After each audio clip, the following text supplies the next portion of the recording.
Assalamualaikum warahmatullahi wabarakatuh.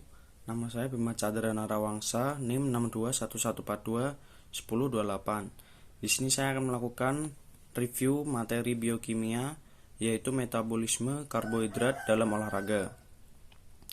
Proses metabolisme energi dari glukosa darah atau juga glikogen otot akan berawal dari karbohidrat yang dikonsumsi. Semua jenis karbohidrat yang dikonsumsi oleh manusia, baik itu jenis karbohidrat kompleks ataupun juga karbohidrat sederhana, akan terkonversi menjadi glukosa di dalam tubuh. Glukosa yang terbentuk ini kemudian dapat tersimpan sebagai cadangan energi, sebagai glikogen di dalam hati dan otot, serta dapat tersimpan di dalam aliran darah sebagai glukosa darah, atau dapat juga dibawa ke dalam sel-sel tubuh yang membutuhkan. Di dalam sel tubuh, sebagai tahapan awal dari metabolisme energi secara aerobik, glukosa juga berasal dari glukosa darah atau juga dari glikogen otot. Akan mengalami proses glikolisis yang dapat menghasilkan molekul ATP serta menghasilkan asam pirufat.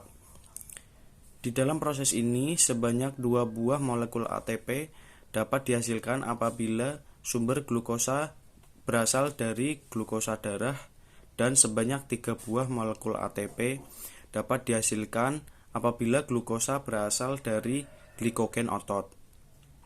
Setelah melalui proses glikolisis, asam pirufat yang dihasilkan ini kemudian akan diubah menjadi asetil CoA di dalam mitokondria.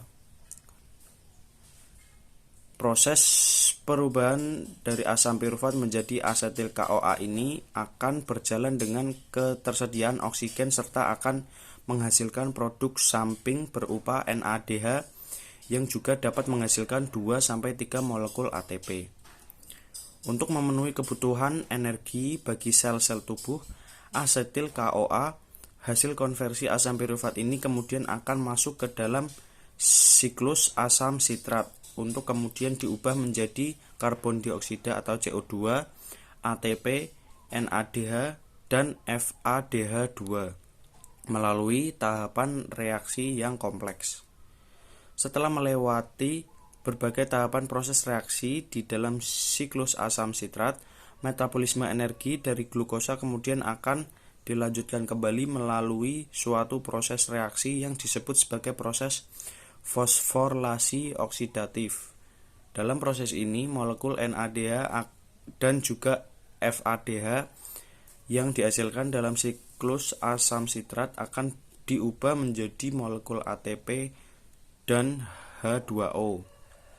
Dari satu molekul NADH akan dapat dihasilkan 3 buah molekul ATP dan 1 buah molekul FADH2 akan menghasilkan 2 molekul ATP.